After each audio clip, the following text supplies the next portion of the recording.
Nos preparamos porque del otro lado ya está nuestro columnista estrella, ¿sí? Pablo Basel, a quien le damos la bienvenida. Pablo, ¿cómo estás? Hola, buen día, qué gusto estar con ustedes Hola, Pablo. nuevamente. ¿Nos escuchás ¿Me bien? escu- Sí, Bueno, yo sí, ¿ustedes? Sí, Bien, sí. te perfecto. escuchamos muy bien y te damos la bienvenida a una nueva columna de Con los lentes de derechos humanos, ¿sí? A ver qué trajiste no solo para nosotros, sino para compartir con toda la audiencia que está del otro lado. Bueno, empiezo con el comentario que te escuché recién sobre el plan de lucha de los docentes fueguinos y también algo que para los que estamos más al norte es siempre intenso, que es el rigor del frío, cuando uno presupone que ustedes están acostumbrados ya a tanto frío. Pero que los destaques quiere decir que está haciendo mucho Mucho frío. Así frío, sí, que, sí. entonces, todo mi apoyo, solidaridad a los que luchan, especialmente a los docentes, porque estamos en un contexto que es un enorme retroceso de derechos y donde la comunicación que existe, tanto oficial como la de los defensores de este modelo, y parecía cierta resignación social, apunta a lo inevitable de este modelo, lo inevitable de este ajuste, lo imposible de accionar frente al ajuste. Bueno, ustedes están demostrando que esto no es así. Ustedes están demostrando que hay gente que lucha, que hay gente que tiene ganas de luchar por su salario, que considera justo e inevitable hacerlo, que considera imprescindible hacerlo frente a tanto avasallamiento. Así que vaya mi solidaridad, mi reconocimiento, mi envío de fuerzas frente a este contexto, ¿no? Gracias, Pablo. La verdad es que es una lección para todos. Rosa Luxemburgo tenía una frase que decía: quien no se mueve no siente las cadenas, ¿no? Y en realidad lo que ustedes están diciendo, bueno, hagamos una asamblea, discutamos cómo estamos y pensemos soluciones. Bueno, eso es tener plena conciencia de las cadenas que hay en este momento, que a veces es solamente salarial, pero otras veces también incluye la nula prestación social para las enfermedades profesionales, a veces incluye problemas en las cajas jubilatorias, a veces incluye regímenes frente a las enfermedades y a las contingencias de la vida cada vez más débiles, ¿no? Yo recuerdo que hace poco tiempo se discutió el tema de las enfermedades en la reforma laboral, y la propuesta del gobierno era que si uno se esguinzaba, fracturaba un tobillo o algo fuera del ámbito del trabajo, eso no era un problema del sistema laboral y no había allí posibilidad de justificar la inasistencia ni cobertura de salud, etcétera, ¿no? Es decir, una idea de reducir toda la vida de una persona. También proponía el aumento a 12 horas de trabajo por día, reducir toda la vida de un ser humano a la prestación laboral y desalentar toda posibilidad de vida social, ¿no? Uno en la vida es, entre otras cosas, un trabajador. También es un padre que lleva a sus hijos a la plaza, también es un abuelo que sale a pasear con sus nietos, también es un ciclista que va a mantenerse en forma, también es alguien que va a un recital y se pudo haber caído y esguinzado, ¿no? Entonces, me parece muy valioso lo que ustedes hacen y créanme que es un ejemplo que no me canso de contar por todas las veces los micrófonos que tengo, la capacidad de lucha y trabajo que ustedes tienen. Así que fuerza por ello. Mi idea de hoy original, que bueno, siempre me cruzo con palabras que me movilizan, como las que dijeron recién allí, eh, recordar a doña Licha Estela de la Cuadra, Subasnávar de la Cuadra. ¿Quién era esta mujer? Es una comprovinciana mía que nació en un pequeño pueblo de Corrientes llamado Sauce, donde siempre digo que está tan aislado que la única posibilidad de ir a Sauce es querer ir a Sauce, porque no se cruza ningún camino por el medio que de casualidad lo pase uno cerca de Sauce. No, hay que ir a Sauce únicamente. Está en el sur de la provincia, pueblo hoy es una zona de grandes estancias lleno de cotos de casas. Y ahí a los 30 años, en el año 45, aprovechando el crecimiento de la industria nacional que se daba en ese momento, viajó a La Plata, era madre de 5 hijos, viajó a La Plata para buscar nuevas alternativas laborales y facilitarle el acceso a la universidad a sus hijos, que en ese momento eran chicos. Tuvo 5 hijos. En algún momento de su vida, su esposo, su hija, su hijo y 2 yernos fueron secuestrados por la dictadura. Todos eran obreros, su esposo era obrero metalúrgico, su hijo era empleado de YPF, de las destilerías, y su hija secuestrada estaba embarazada. Fue el artífice fundamental de la fundación y de la organización de las abuelas de Plaza de Mayo. Recordemos, ella era docente, como ustedes. Los docentes siempre nos enseñan, siempre son personas llenas de fe y esperanza, a las cuales admiro a todos. Organizó Abuelas de Plaza de Mayo y fue la primera presidenta. Doña Licha le decían. Yo tuve la ocasión de conocerla y para mí fue muy valioso. Tardes de mate, té y alfajorcito cuando venía a visitarla a La Plata. Destaco su historia porque en la formación de abuelas, las abuelas lograron conmover con su historia a la Sociedad Americana para el Avance de las Ciencias, que es una organización de los Estados Unidos que impulsa iniciativas científicas, y cuando contaron el caso lograron el apoyo de genetistas que permitieron el avance exponencial del ADN, ¿no? Hoy hasta el más desinformado de la cuadra sabe que con el ADN se puede encontrar un montón de cosas, casi como te dicen, ya le hicieron el ADN, descubrieron el ADN, las películas policiales lo explican, pero en la década del 80 era desconocido. Y el ADN permitió un avance científico para lo cual ellos decían, ¿cómo vamos a conocer a nuestros nietos secuestrados por la dictadura si nunca lo hemos visto o si no teníamos foto de ellos? Entonces lograron el desarrollo del índice de abuelidad, que es lo que permite saber que una persona es nieto de alguien o nieta de alguien. El índice de abuelidad, entonces, es un avance científico exponencial a partir de la lucha, ¿no? A partir de que sintieron las cadenas de la angustia de no poder abrazar a sus nietos y lograron esta movilización científica. Segundo gran avance fue que se enteraron que se estaba discutiendo en Naciones Unidas una convención de los derechos del niño.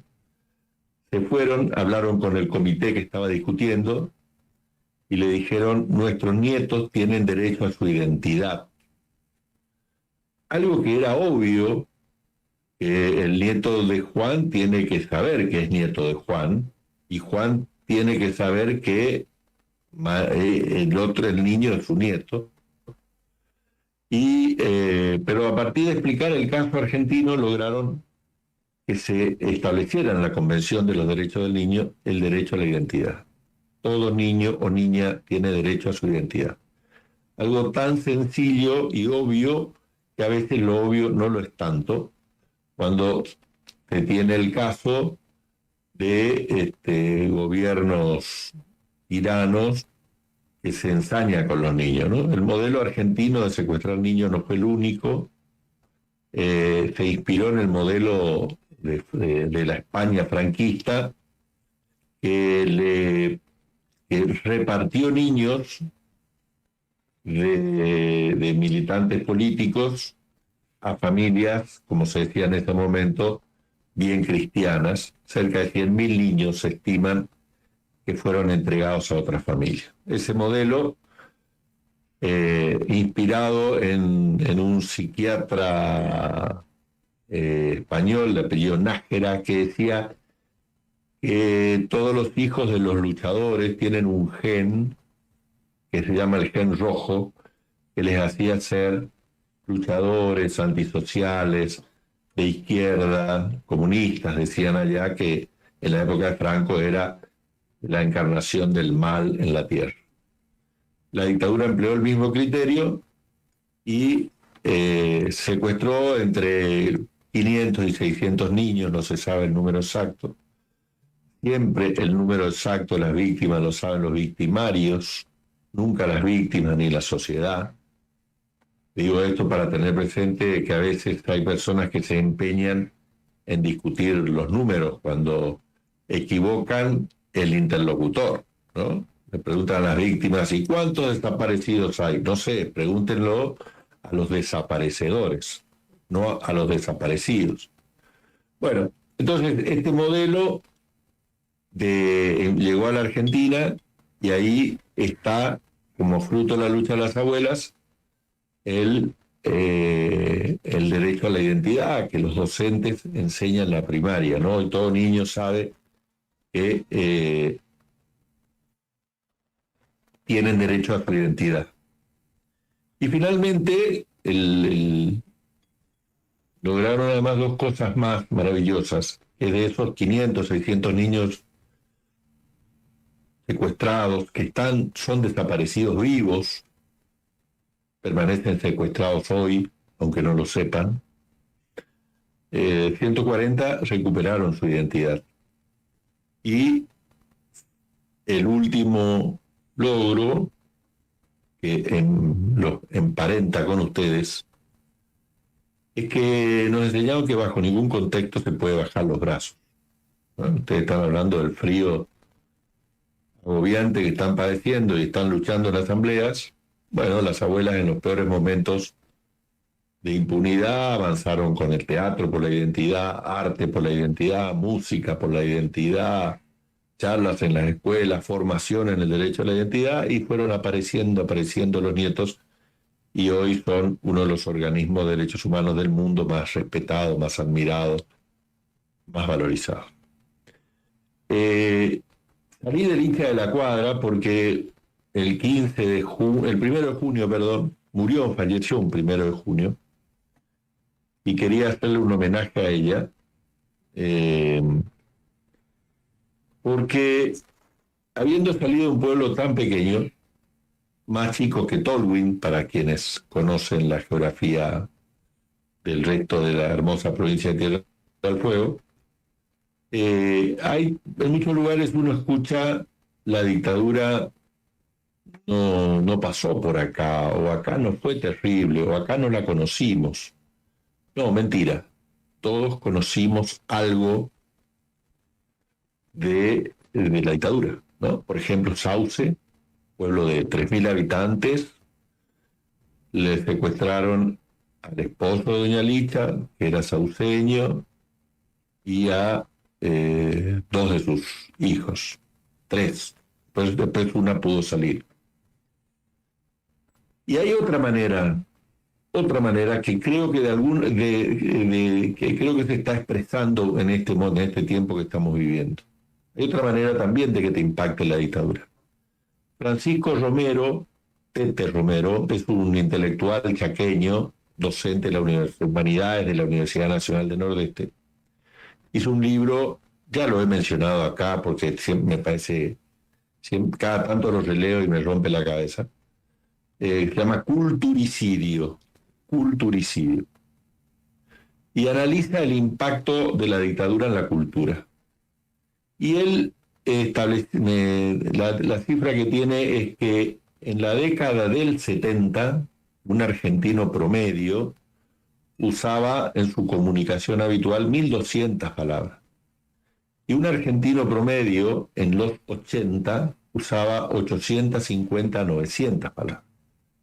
Es decir, que se redujo en una década 400 palabras en el habla común de los argentinos.